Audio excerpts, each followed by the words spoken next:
Hello, everybody. I'm Madame Sensei. I teach Spanish, French, Japanese. I have an English language arts class this year, and over the summer, I teach 1X Summer Health. And today, I'm going to talk to you about a little blog I follow. This is Miss Señorita, and she actually published this last year at some point, and it's been kicking around in my head ever since. I'm going to link in the description for her wonderful blog post, and let me make it a little bigger for you. This blog post was best game ever in Spanish class, Dominoes. And she has her little Teachers Pay Teacher store where she's made some dominoes that you can print out and then laminate or print it on cardstock. And I was thinking about doing this. I have lots of colored cardstock, of course, and the more I thought about it, dominoes, so hugely important to the Spanish culture, especially like in Cuba, right? And dominoes were invented in France, and I could do it on cardstock, but I had a teeny bit of money left over, just a teeny bit, and I decided I was going to buy blank dominoes, regular blank dominoes, wooden dominoes, because I was thinking about it and I was like, I think the students feeling the dominoes in their hands is going to really make this sparkle. So I learned my lesson way back when. I had the PTSA help me buy some Jenga sets, and I've got 6 table groups, 36 students per class right now. And I bought Jenga sets, PTSA helped me buy them, and I was afraid that when they toppled, they'd all get mixed up. So the point with Jenga was I wrote numbers on each of the blocks. So when the student pulls out a block, it correlates to a number, and I can give them a sheet of paper that says, um, number 2 is order something at a French restaurant or whatever. Okay, and so when I wrote the numbers on the blocks, I just grabbed different color Sharpies and wrote the numbers like, I don't know, this was the red group, and this table over here is the blue group, and this table over here is the orange group, or, whatever. So that when they fall on the floor and they get mixed up, which inevitably they do, I can easily tell what block goes in what box. And so when I was buying my blank dominoes, I had the choice between buying wood dominoes, just wood colored dominoes, or multicolor ones, which strangely were a bit cheaper. So I bought the multicolor ones, and I'm really glad I did. These turned out to be a little smaller than I was anticipating, even though they gave the dimensions on the website, of course. They were a teeny bit smaller than I was anticipating, but they worked just fine. That was just great. So the first thing I had to do was sit down and figure out what does a domino set actually have, and then how can I, using verbs, how can I correlate that to verbs? Okay, so first of all, you need to know that I am one of those teachers who does believe that verb conjugation is important. If you don't want to conjugate verbs, take my Japanese class. But if you're taking French or Spanish, you're going to have to learn to conjugate verbs. Now, I know there's a school of thought that says, oh, don't teach them conjugation, they'll pick it up in speaking. They would if I was their mother and I was rocking them in my arms 23 hours a day and cooing to them and singing to them, but I only have them for an hour a day. And I'm lucky if I can get them to do their homework, so they're only hearing Spanish or French or Japanese for the 1 hour that they have me. So that's my first thing, is I do think that conjugation is important because I can lean into all that pattern recognition and get them to fluency faster. Now, the next thing that you need to know with this list here is, yes, I tried putting it through ChatGPT and Copilot to generate the list for me, and it was spitting out stuff that was totally unusable.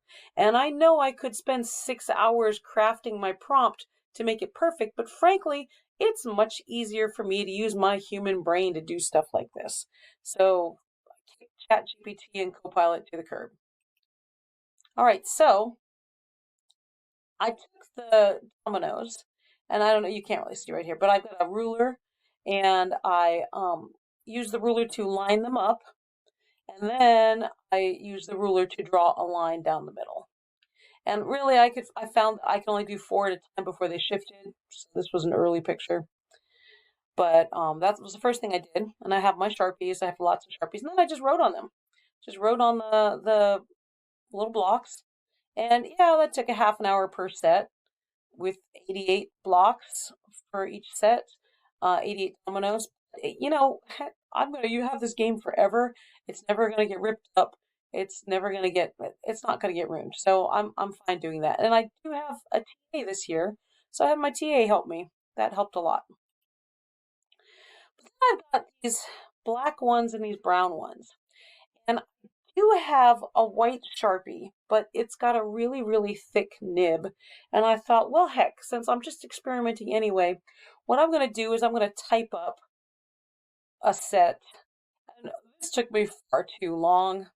So as I was doing it, I was like, I'm not going to do one for Spanish and one for French. I'm going to do one for Spanish and then I'll print this up twice for the black and the brown. Because normally I would have had one, I would have had one dark color in each set. But anyway, so typed them up. And then I have these labels kicking around, and I have to admit, I'm a hoarder because I play so many games in my class.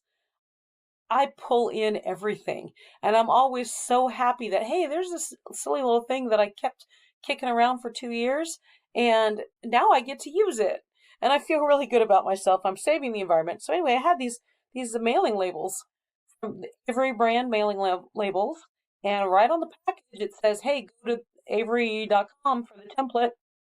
And I was like, huh, these are about the right size. You know what? I'll just print them on this. Okay, so I did that. I had to make each of those little things I did in Active Inspire. I had to make them into Microsoft Paint.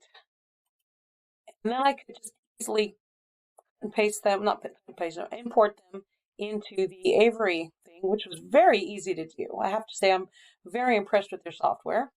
And then I saved it, of course. And then it also let me get a PDF to print. So I printed it to PDF, so I have it. And if you want it, you can meet me at any of the places I hang out, and I will happily give it to you because why should you have to reinvent the wheel?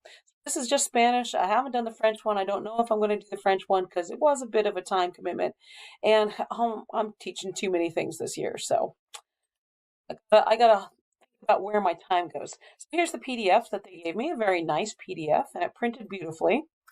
And did this work is my next question to you. Yes. Yes, it worked very well. Um, I had made this for my first year classes, but frankly, my second and third year classes needed to refresh their memory on some of the easier conjugations anyway. So this was really good. Um, you can see here that they just stacked up their dominoes on end. You can see kind of here, stacking up the dominoes on end so nobody could see them. But after a while, they were playing face up anyway because they kind of needed each other's help to practice. This is the real reason that I wanted to play another game. So I spent a lot of money, which is why I only had a teeny bit of money left over for dominoes. I spent all my classroom funds buying every single one of my students a composition notebook. And I decided to take the deep dive into interactive notebooks this year, and I'm really glad I did. I think it's paying off. So one thing that we have, and I'm going to show you a bigger picture in a second, when we're learning to conjugate verbs, we do this little flippy book thing. Now, I do have giant posters in my room that I go and I Vanna White to, my conjugation posters, but this way the students aren't having to crane their necks, and I'm hoping the kinesthetic nature of flipping this open and saying, ah, I see, yo can only go with soy. It can't go with eres. It can't go with somos. That kinesthetic feature of flipping it open is getting deeper into their brains. Here you can see right here a student double checking themselves with they're about to put something down and they're flipping it open, and you can see that that's how that works. I like interactive notebooks because they feel like a game.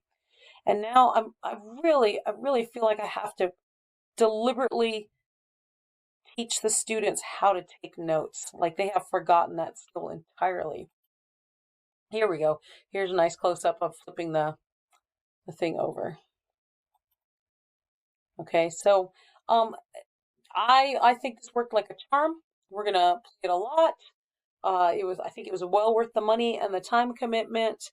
I'm going to have it for years to come, but even this year, I can see that we're going to play it an awful lot. I have conjugation quizzes every Friday, and I try to make them as much like a game as possible, just because I want my students to keep thinking about how the verb has to change to match the subject. I'll probably do a whole video on conjugation quizzes. Yeah, there's another one right here. He's got his nice look. Look how pretty that is. I'm trying to encourage them to add color. They're kind of afraid of adding color right now. But yeah, this was good because but one of the big reasons for why I like to play games, of the many reasons, is that I can eventually get the students to the point where they're policing each other. So the students want to win the game. Every student wants to win the game, and they don't want another student to have an advantage over them. So as they're thinking about the the conjugation for each of the verbs, they're also looking at their table mates, making sure their table mates have conjugated it correctly. Or else they'll say, nope, you can't put that there, take it back, find another one, or take from the discard pile, because I'm going to win the game. I'm going to get all the dominoes out of my hand first. As much as I can get to the point where they're policing each other, the happier I am. I told you I have 37 students in each of I have 39 students in one of my classes, and it is crazy. I'm out in a portable, and it is very cramped. So if I can get them to police each other, that's better for everyone. Also, Hattie will tell you, the Hattie effect size of the peer-to-peer feedback is pretty huge. All right, so again, if you want my list of French or Spanish, Dominoes, or you want those labels that I made, contact me at one of these places. Minecraft Teachers Lounge, the Minecraft Education Ambassadors. Yes, I'm a Minecraft Education Ambassador. RoxM, Duolingo Educators Network, Teacher Excellence Lounge, or the World Language Teacher Lounge, Wayground Game Changers. I've also started hanging out in the Art and Spanish class. I'm now a NACEF Fellow. Any of those places, I'm happy to share with you because we all work so hard. Why should we kill ourselves over this, right? And if you want to know why I'm not talking about Japanese dominoes, well, first of all, dominoes is not a big deal in Japan. And secondly, we don't have to conjugate in Japanese. So come talk to me in one of these places and give me more ideas for games. Hope to see you there.